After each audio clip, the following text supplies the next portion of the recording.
Welcome. This is Back to the Bins. I'm your host, Mr. B. Thank you so much for joining me today. If you've been here before, thanks so much for coming back. And if you're new here, thanks so much for stopping by. This is a comic book collecting channel, and I'm a comic collector. These Sunday videos are intended to showcase the books I picked up this past week at my local comic shop.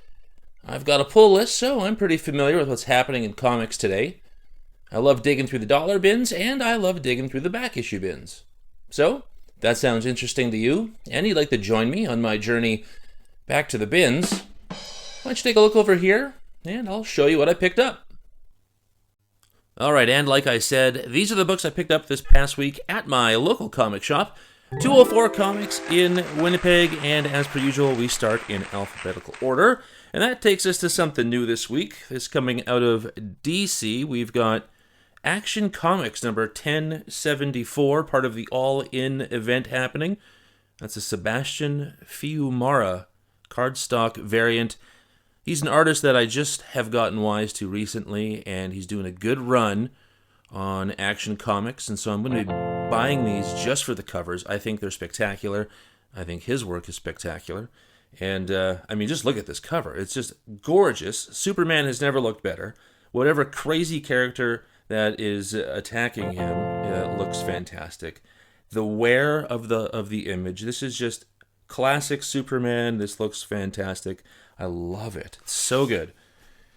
There was a lot of DC comic books this week, and I've got nothing to say bad about that. What? Coming up next, we got Batgirl, issue number 1, highly anticipated, I think. This is the Jeff Deckel cardstock variant. I'm definitely going to be reading this. I love Birds of Prey. You know that. It's one of my favorite books going today. And I really love Cass here. I love Batgirl. I love her in Birds of Prey. I'm hoping I'm going to love the story. It's gotten some pretty decent reviews, and so that's going to be good. Excited for that. And because we love Batgirl, we also had to get this variant. Also because we love a good Art Germ cardstock variant, and this is it right here. Look at that. Just absolutely beautiful. Has she ever looked better? Like, just so awesome. I love that. Man, and in keeping with Batman, or in keeping with DC, we've also got Batman, number 154, a Del Auto cover, a Del Auto variant. I love Del Auto's work. I'm collecting this run almost exclusively for the covers. We are starting at issue 150. That is when Chip Zdarsky started. We were trying to get as many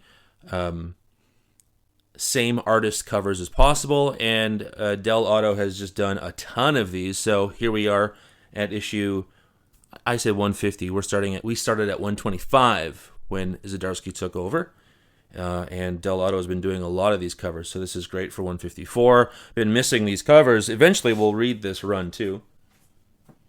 And in keeping with All In over at DC, we've got, like I said, one of my favorite books today. Honestly, folks, I just love this. This is Birds of Prey number 15. This is the A cover done by one of my favorites, Leonardo Romero.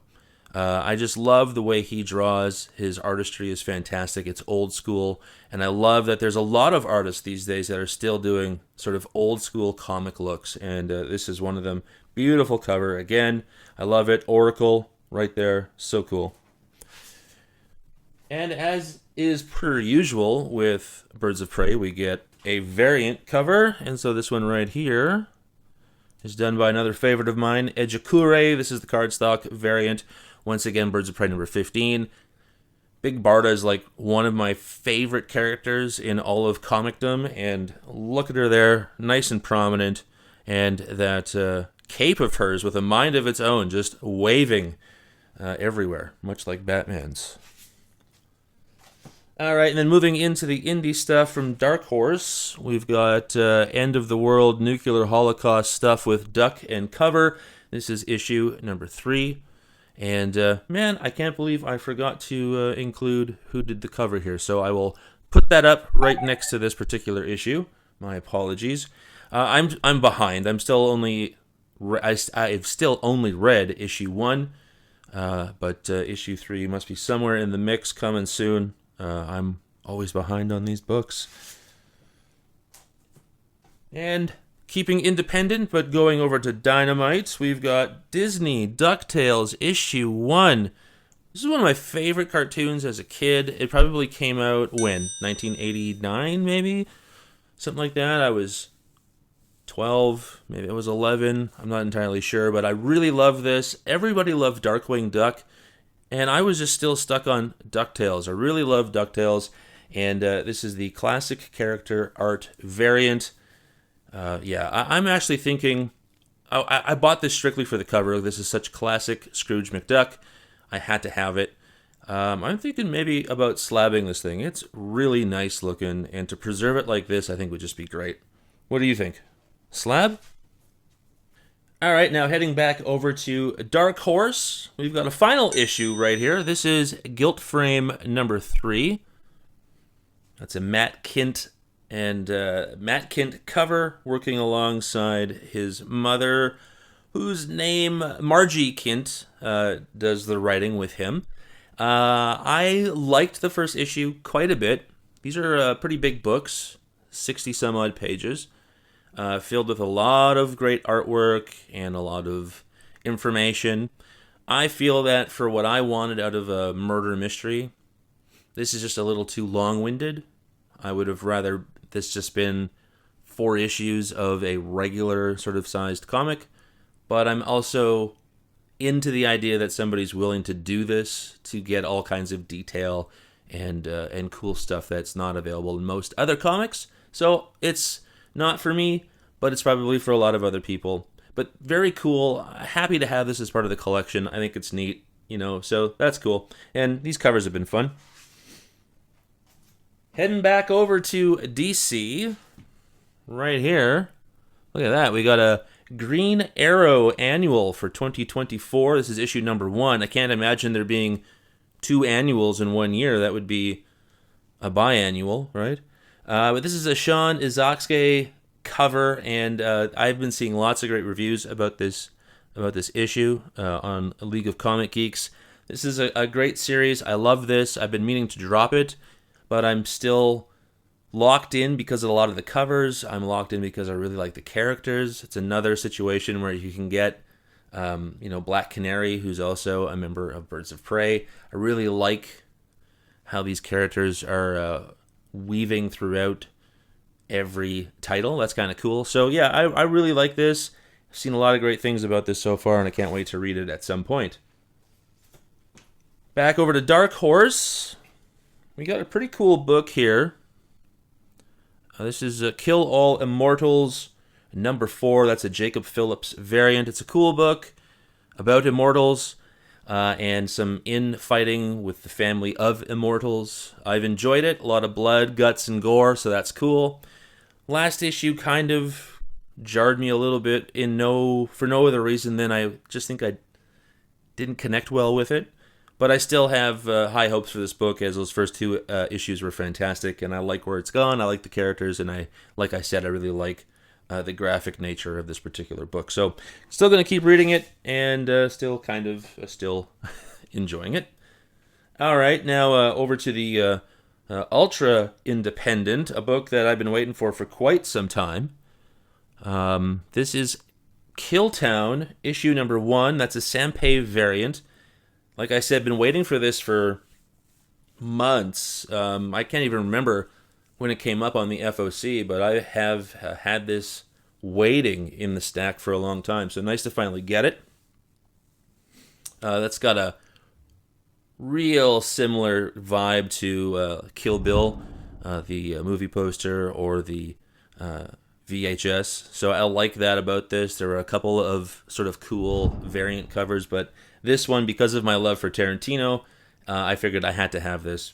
Try to collect as many Tarantino-inspired covers as possible as well. That's one of the fun things about this hobby, is it just continues to show you ways of collecting, different styles, different things to collect within the hobby itself. So that's cool. Another thing that I like to collect within the hobby is cool World War II and World War I comics, and so here we've got Mud and Madness, issue 1. I showed you issue 1 last week, I think.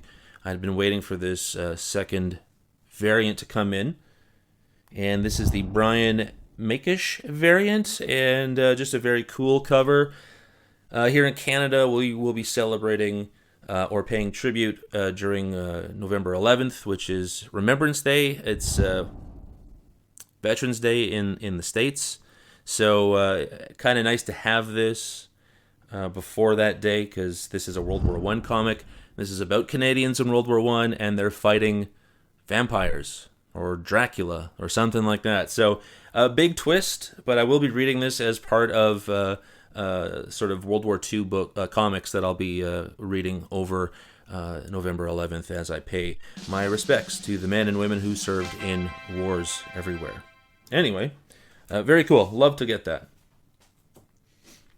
And then over to Boom, some super cool indie stuff, of course, with Something is Killing the Children. This is issue number 0, and a classic Jenny Frison variant. Love that. Just beautiful. Once again, love her work. And I guess this is ground zero. And I saw Boom had reported that they had sold out of books, or the first run were all sold out. They were celebrating that feat. So, yeah, this is a hot seller, I guess. And I'm looking forward to adding it to the collection of Something is Killing the Children and those great Jenny Frison covers. She's done so many of them. And then lastly, we've got this one. Star Wars Ahsoka, issue number 5. That is a Phil Noto variant. This has been a fun book.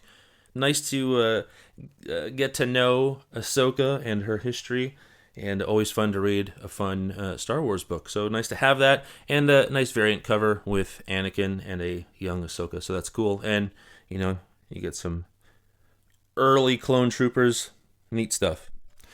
Well, that's everything, folks. So how about we get back to the real world, shall we? Well, that was a great stack of books. Hopefully you enjoyed what you saw. And if you did, why don't you like, comment, and subscribe? It really helps to build the channel, and I'd love to develop a community of people who just really love comics. Thanks so much for joining me today. We'll see you next week. And until then, remember, comics are good.